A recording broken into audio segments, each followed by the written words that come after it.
Gambler 500. Gambler 500. ABG, always be gambling. ABG, bitches. Always be gambling, always. You're watching Destination Overland.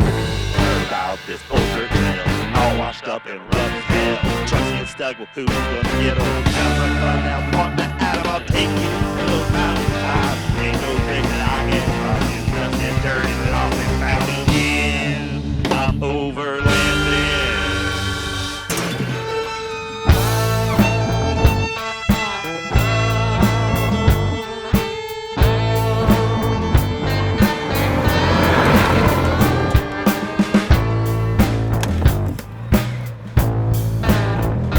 We are on NF 49, the National Forest Highway number 49, cutting through Oregon up to Yamsay Mountain. Got a couple other gamblers who joined with us. One of them looks like a late 60s, I'm gonna guess a Charger? I don't know, we'll see what it was when we get up there. Kind of the gambler win for me is first guy I've come to and said, do you have a tape player in your car? And they're like, yeah, but we don't have a tape. Got you. One King Nobody cassette delivered to a new happy customer. I don't even know what they got. So we got another half an hour on this, looks like a red clay road. Pretty loose, not really gravelly, but not really dirt. Driving into a trail of dust, as you can see. And yeah, we'll see what Yamsay Mountain's all about. Driving in near whiteout conditions, driving in a dust cloud, trusting your instincts, keeping your eyes on the side of the road, up in the air, and scanning for brake lights at all times. In an extremely heightened sense of awareness when you're driving fast in these rough terrains, that if you can't slam on your brakes, you'll just slide into a tree. So you gotta trust your gut, gas through the dangerous areas, know what you're doing.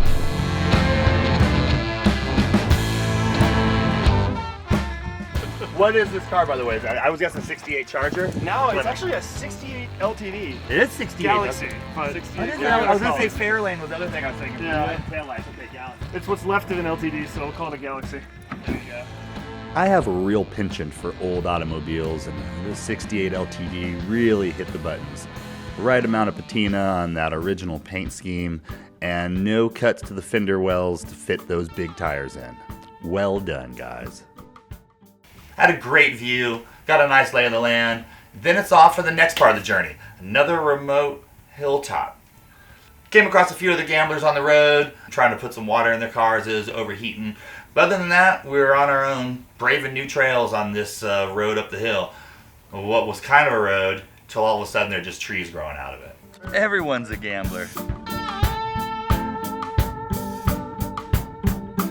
gonna let people know old 2422 is now a Subaru trail. Just a little anticlimactic headed up to Yamsay Mountain, because as we get to where the waypoint was, it was just like the side of the road. Decided to go a little bit further. The road got narrower and narrower and narrower. And then there was logs across the road, and at that point, kind of had to call a turnaround time. So, Yamsay Mountain checkpoint completed, in the loosest sense of the term. And now we're headed to the next waypoint, which I got no reception, so no clue where we're going yet. I imagine there's a couple U-turns in my future.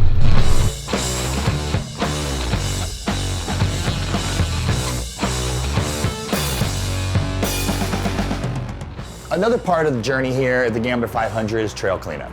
So everyone's doing their part to make sure not only do you grab all your trash, pack it in, pack it out, but if you see trash along the way, you make sure to grab that too. Found a glove, make my job a little easier.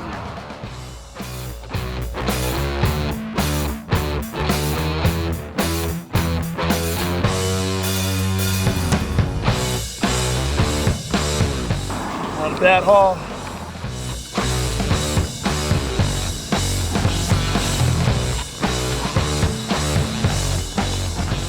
Feel somewhat accomplished because in addition to having fun, we just loaded up our first bag of trash. It was maybe a quarter way full.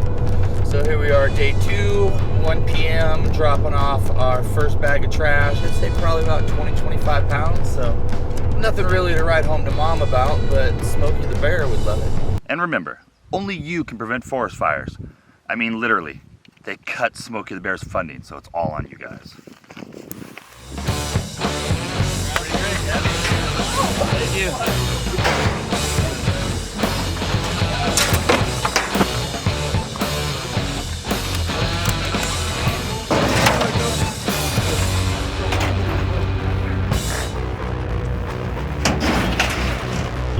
drugs aren't tolerated. You've been warned. ABG! Luckily, we didn't have to take our trash all the way back down to Southern California. Base camp, they've got a big drop set up for all the trash. So after dropping off what we'd collected, we decided to check in with some gamblers and find out what they love about their gambling machine. My name's Corey, and something really fun from Gambler this year was went out in groups and went hunting for the ammo boxes full of gambler gear and stuff like that. We didn't find any ourselves, but it was a lot of fun to meet the people on the trail that were also doing the same thing. It was a lot of fun. My name is Jameson, and I really enjoyed working on the car to actually get it to work and make stuff like this fit into the car. I'm Brock. This is my little cousin Jerrold. So we're both from Southern California, the high desert. So we had this here beautiful Crown Victoria and his Subaru GL. And the Subaru blew up. We loaded everything in this and made it here. It took us 35 hours to get here. It's only a 12-hour drive, but we broke down so much that we've been gambling for the last 48 hours at least, hardcore, and I wouldn't trade it for the world. It's been awesome. I'm Dustin Williams. My favorite thing about the Gambler this year was seeing everybody after a long year of COVID, seeing all the friends again. It's a 1983 Rabbit on a Chevy S10 frame. Lifted pretty tall, off-road tires. How much do you have invested in it at this point? Well, she cost me about 15 grand, but it was totally worth it. We've taken it to a couple of gamblers. This is its first OG, and it made it. So to make it legal, we had to use license plates and garden edging to make the fenders. These license plates are a theme of this car. The actual firewall is also made out of street signs. Also, the roof rack is enclosed in license plates as well. So we repurposed a lot of those extra car items that we had laying around. I'm Max. This is the last responder, and we're part of the Slacker Brigade.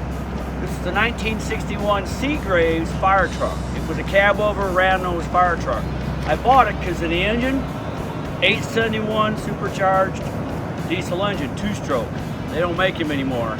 They sound really crazy. But I took the fire truck, stripped it to the frame, took 10 foot out of it, shortened it, took the engine out of the middle, put it over the front axle, and built the cab from scratch.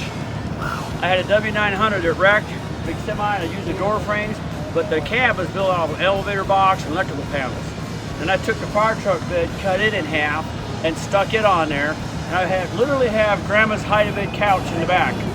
So when we get where we're going, the couch folds out, and sides flop down, and we camp right there. And it'll run about 83 mile an hour down the road. I change the ring and pinion in it, put a high speed in it, and change the tires in it. You get the sirens, the horns, all the stuff works on it.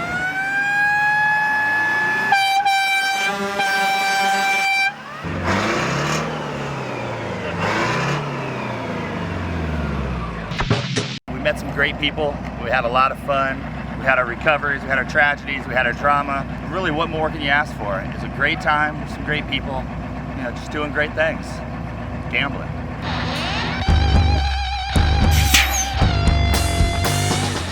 Next time on Destination Overland Gambler 500 Edition, we head to checkpoint number 5. The best checkpoint yet as we get to chill out in some ice caves, but it doesn't come without a price. Stay tuned to find out the drama on next episode of Destination Overland.